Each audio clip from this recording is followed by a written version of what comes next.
റബ്ബുക്കും അഅലമു ബിമാ ഫീ നുഫൂസിക്കും. നിങ്ങളുടെ മനസ്സുകളിലുള്ളത് നന്നായി അറിയുന്നവനാണ് രക്ഷിതാവ്. സൂറത്തുൽ അൻആമിലെ 25-ാം ആയത്താണ്.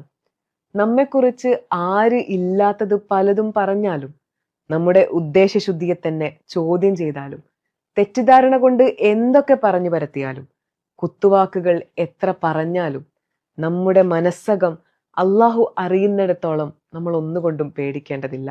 ഇനി നിന്നെക്കുറിച്ച് അവർ എത്ര വാഴ്ത്തുപാട്ടുകൾ പാടിയാലും, നമ്മളെ സദ്വൃത്തരുടെ കൂട്ടത്തിൽ ഒരാളായി എണ്ണിയാലും, സൂക്ഷ്മാലുവായി നമ്മളെ പ്രതിഷ്ഠിച്ചാലും, അള്ളാഹു നമ്മുടെ ഉള്ളം അറിയുന്ന കാലത്തോളം അതുകൊണ്ട് മാത്രം നമുക്കൊരു കാര്യവും ഉണ്ടാവുകയില്ല. ഒരു കാര്യം ഓർക്കുക, അള്ളാഹുവിൻ്റെ നോട്ടം മുഖത്തേക്കല്ല, ഹൃദയങ്ങളിലേക്കാണ്. അതുകൊണ്ട് സ്രഷ്ടാവിൻ്റെ നോട്ടം പതിയുന്നിടം എന്നും വൃത്തിയായി സൂക്ഷിക്കുക. ശേഷം ധൈര്യ